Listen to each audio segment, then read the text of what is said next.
Alors, quelque part, on a une liberté d'expression. Parce qu'on est venu pendant longtemps, on est issu d'un gouvernement qui, pendant 21 ans, était un gouvernement où il n'y avait pas de liberté d'expression.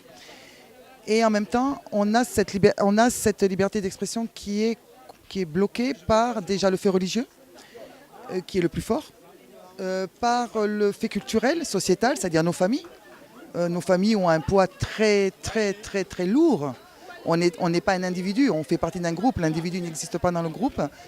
Et la liberté d'expression, elle s'arrête souvent aussi au fait qu'on est femme. Parce que tant qu'on n'est pas marié, ça va. Dès qu'on est marié, on rentre dans un autre monde.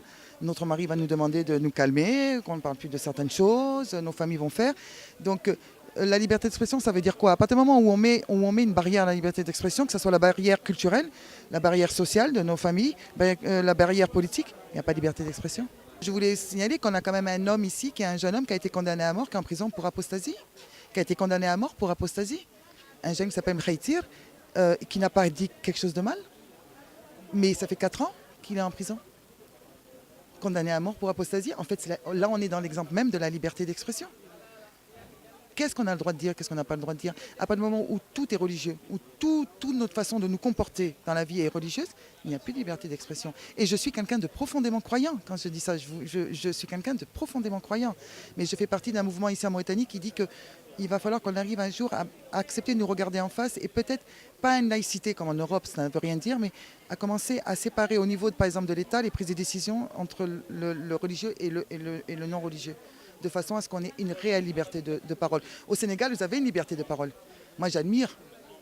Vous faites des choses, les femmes disent des choses, s'habiller, ne serait-ce que la manière de s'habiller. Nous, ici, on ne peut pas. Moi, personnellement, je ne peux pas parler au nom des autres. Personnellement, moi, ça fait 30 ans que je tiens une chronique dans le journal ici où je dis ce que je pense. J'ai une page Facebook qui est très suivie. Je ne comprends toujours pas, c'est même pas une page, c'est mon mur qui a commencé, c'est mon mur. C'est-à-dire que les gens savent quand je suis triste, je raconte des recettes de cuisine. C'est mon mur qui est suivi au niveau francophone, je pense qu'il y a 12 000 personnes abonnées, 12 000 abonnés.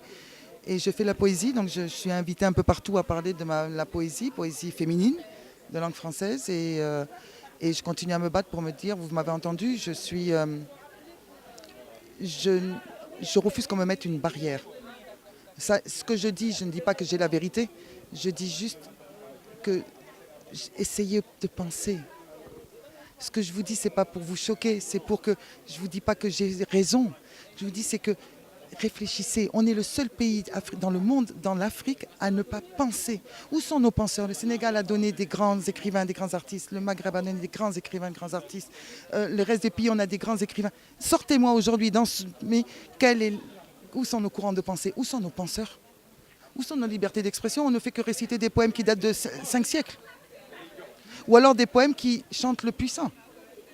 On chante le puissant. Ou alors que des poèmes religieux. Et où est la poésie libertaire, la poésie indépendante, la poésie contestataire? Elle est dans les cultures urbaines, celle qui n'a aucune visibilité parce que les médias officiels ne leur donnent pas de place.